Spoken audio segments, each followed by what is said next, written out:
এখন চৰকাৰী প্ৰাথমিক বিদ্যালয়ে দৃষ্টি আকৰ্ষণ কৰিব আপোনাৰো। বজালিৰ ১৭০ নং পুথিমাৰী প্ৰাথমিক বিদ্যালয়ৰ বিভিন্ন দৃশ্যই সকলোকেই আপ্লুত কৰি তুলিছে। মুখ্য প্ৰৱেশদ্বাৰত জুবিন গাৰ্গৰ লগতে বিভিন্ন চিত্ৰ অংকন কৰাই শোভাবৰ্ধন কৰিছে। সঁচাকৈয়ে যি সময়ত চৰকাৰী বিদ্যালয়ত ছাত্ৰ ছাত্ৰীয়ে নামভৰ্তি কৰাত দোমোজা হয়, সেই সময়ত কিন্তু এইখন বিদ্যালয়ে নিদৰ্শন দাঙি ধৰিছে। পাঠ্যক্ৰমৰ সমান্তৰালভাৱে গীত, নৃত্য, কবিতা আদি বিভিন্ন দিশত ছাত্ৰ ছাত্ৰীক আগুৱাই নিছে। আজি আপোনালোকক ডে নিউজ প্লাছৰ জৰিয়তে দেখুৱাম এখন চৰকাৰী প্ৰাথমিক বিদ্যালয়, আৰু এই বিদ্যালয়খন হৈছে বজালিৰ ১৭০ নং পুথিমাৰী প্ৰাথমিক বিদ্যালয়। এই বিদ্যালয়খনতনো আছেনো কি আৰু কি কাৰণে ব্যতিক্ৰম, সেই সন্দৰ্ভত ইয়াৰ পৰিৱেশটো আমি পোনপ্ৰথমে দেখুৱাব চেষ্টা কৰিম।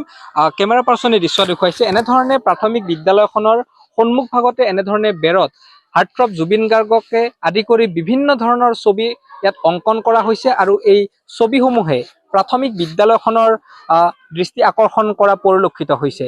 আৰু ছাত্ৰ ছাত্ৰীসকলক পাঠদানৰ সমান্তৰালভাৱে বিভিন্ন ধৰণৰ ইয়াত গীত, নৃত্যকে আদি কৰি বিভিন্ন ধৰণৰ ইয়াত প্ৰতিফলন কৰা পৰিলক্ষিত হৈছে।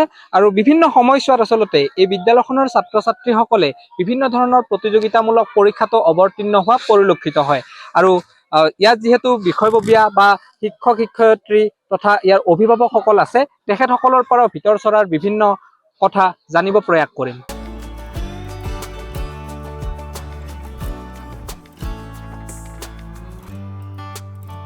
পোনপ্ৰথমে আপোনালোকে ডি নিউজ প্লাছৰ জৰিয়তে ১৭০ নং পুথিমাৰী প্ৰাথমিক বিদ্যালয়ৰ যি দৃশ্য, সেই দৃশ্য উপভোগ কৰিলে, আৰু ৰাতিপুৱাৰ ভাগত কেনেধৰণৰ পৰিৱেশ বিৰাজ কৰে বিদ্যালয়খনত সেই দৃশ্য আপোনালোকে উপভোগ কৰিলে।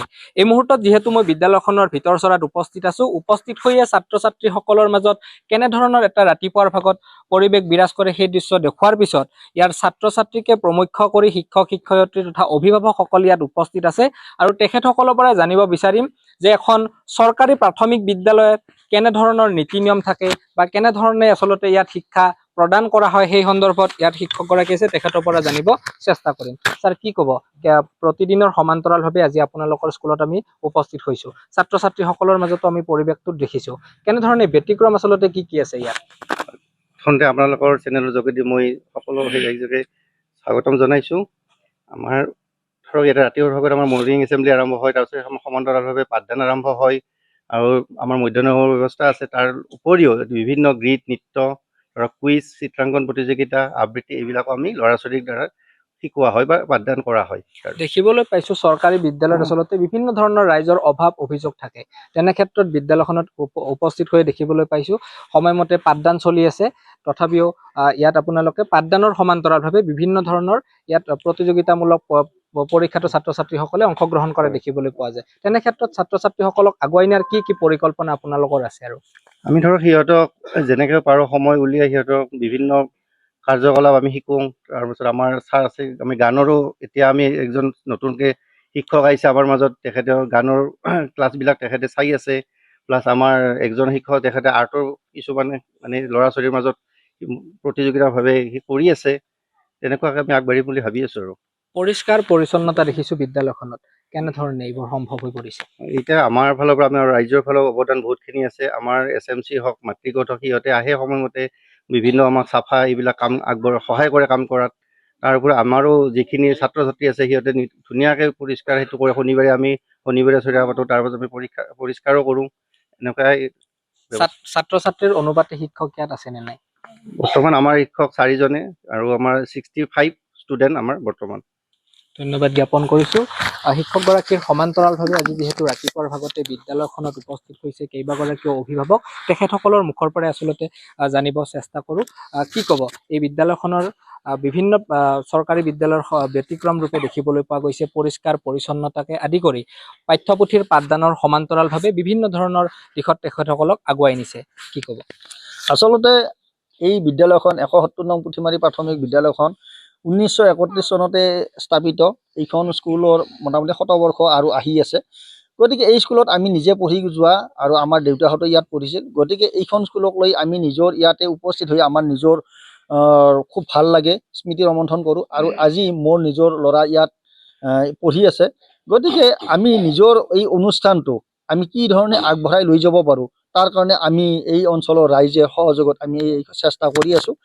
তাৰ লগতে আমাৰ এই বিদ্যালয়ত যিকেইজন আমাৰ শিক্ষক ইয়াত নিয়োজিত হৈ আছে তেওঁলোকক আমি শলাগ ল'ব লাগিব, কাৰণ তেওঁলোকৰ যি পৰিশ্ৰম, তেওঁলোকৰ সদায় যিটো নিয়মীয়াভাৱে আমাৰ স্কুলত আহি আমাৰ এই নিজৰ ল'ৰা ছোৱালীখিনিক তেওঁলোকে আত্মীয়তাৰে পাঠদান কৰি এই স্কুলখনৰ যিটো পৰিৱেশ সৃষ্টি কৰি ৰাখিছে তেওঁলোকক আমি শলাগ ল'ব লাগিব। এই স্কুলৰ আমি ৰাইজে যিখিনি আমি পাৰোঁ সেইখিনি সময় সুবিধা মিলি আমি স্কুলখনৰ শিক্ষকৰ লগত আমি সহযোগ কৰি আমি স্কুলৰ ছাত্ৰ ছাত্ৰীখিনি আগবঢ়াই নিয়াৰ ক্ষেত্ৰত আমি যিখিনি পাৰোঁ আমি সেইখিনি চেষ্টা কৰি আছোঁ।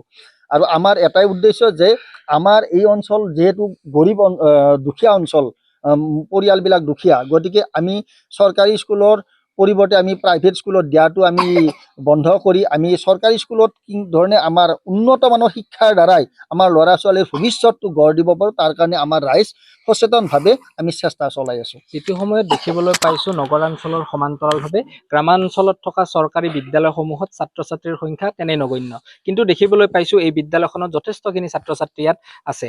ইয়াৰ কাৰণটো কি বুলি ক'ব? ইয়াৰ মূল কাৰণটো হৈছে ইয়াৰ পৰিৱেশ, দ্বিতীয়তে হৈছে আমাৰ শিক্ষকৰ যি আন্তৰিকতা, তেওঁলোকৰ যি শিক্ষকতাৰ লগতে তেওঁলোকৰ সমাজ সচেতনতা। এই আমাৰ যিকেইজন শিক্ষক পাইছোঁ তেওঁলোকক আমি শ্ৰদ্ধাৰে আমি আকৌ এবাৰ শলাগ লৈছোঁ আপোনালোকৰ জৰিয়তে, কাৰণ তেওঁলোকৰ যি দায়িত্ব সেই দায়িত্বটোৰ কাৰণে আমাৰ এই অভিভাৱকবিলাকে বুজি পাইছে যে চৰকাৰী স্কুল আৰু ব্যক্তিগত খণ্ডৰ মাজত যি বিভেদ নাই, কাৰণ ব্যক্তিগত খণ্ডত যিটো খৰচ সেই খৰচৰ পৰিমাণ আমাৰ গৰীব পৰিয়ালবিলাকে আমাৰ খৰচ কৰিব নোৱাৰে, তাৰ পৰিৱৰ্তে আমি চৰকাৰী স্কুলত সেইখিনি আমি সময় দি আমি ল'ৰা ছোৱালীক যাতে আগবঢ়াই নিয়াৰ কাৰণে আমাৰ অভিভাৱকবিলাকে শিক্ষকৰ লগত সদায় সহযোগ কৰি এই স্কুলখন আমি আগবঢ়াই নিয়াৰ কাৰণে আমি চেষ্টা কৰি আছোঁ। ধন্যবাদ জ্ঞাপন কৰিছোঁ। এইগৰাকী অভিভাৱকে আচলতে প্ৰাথমিক বিদ্যালয়খনত যিমানখিনি ছাত্ৰ আছে আচলতে আমি অভিভূত হৈ পৰিছোঁ যে যিটো সময়ত দেখিবলৈ পোৱা গৈছে যে চৰকাৰী খণ্ডৰ বিদ্যালয়ৰ সমান্তৰালভাৱে যে ব্যক্তিগত খণ্ডত যি ৰাইজৰ ছাত্ৰ ছাত্ৰীসকলক দিয়াৰ যি প্ৰৱণতা, সেই প্ৰৱণতা আঁতৰাই আচলতে চৰকাৰী বিদ্যালয়ত কি কাৰণে ইয়াত দিব লাগে সেয়াও সংবাদ মাধ্যম যোগে অৱগত কৰা পৰিলক্ষিত হৈছে। এগৰাকী ছাত্ৰ আছে, তেখেতৰ পৰা জানিব বিচাৰিছোঁ কি ক'ব আচলতে ইয়াত তুমি নামভৰ্তি কৰাৰ পিছৰে পৰা ইয়াত পাঠদান কৰি আছা, ছাৰসকলে কেনেধৰণে শিকাই আছে? ছাৰসকলে বহুত ভালকৈ শিকাইছে আমাক, পাঠদানৰ উপৰিও আমাক কুইজ, কলা শিক্ষা আদি, নাচ গান আদি বহুতো আমাক দিশতে আমাক আগবঢ়াই নিবলৈ সহায় কৰিছে। ছাৰসকলে মৰম কৰে নে নাই? ছাৰসকলে আমাক মৰমেৰে শিকায় আৰু বহুতো কাম কৰিবলৈ আমাক সহায় কৰে। ধন্যবাদ জ্ঞাপন কৰিছোঁ। শিক্ষক, ছাত্ৰ তথা অভিভাৱকে কেইবাটাও মন্তব্য কৰা পৰিলক্ষিত হৈছে। যিটো সময়ত চৰকাৰী বিদ্যালয় বুলি ক'লে আচলতে কিছুমানৰ বিভিন্ন ধৰণৰ মন্তব্য কৰা পৰিলক্ষিত হয়, তেনে ক্ষেত্ৰত আচলতে এই বিদ্যালয়খনে এক উৎকৃষ্ট নিদৰ্শন দাঙি ধৰা পৰিলক্ষিত হৈছে। আৰু DNS প্লাছৰ জৰিয়তেও আমি বিভিন্ন দিনৰ সমান্তৰালভাৱে আজি বজালিৰ 170 নং পুথিমাৰী প্ৰাথমিক বিদ্যালয়ত উপস্থিত হৈছোঁ আৰু উপস্থিত হৈ বিদ্যালয়খনৰ যিসমূহ দিশ, এই দিশসমূহ আপোনালোকৰ আগত উপস্থাপন কৰাৰ এক প্ৰয়াস অব্যাহত ৰাখিছোঁ। বজাৰৰ পৰা প্ৰাঞ্জল দাসৰ ৰিপৰ্ট, দ্য নিউজ প্লাছ। যিকোনো খবৰৰ বাবে যোগাযোগ কৰক 7099017330 লগতে 7099017110 নম্বৰত।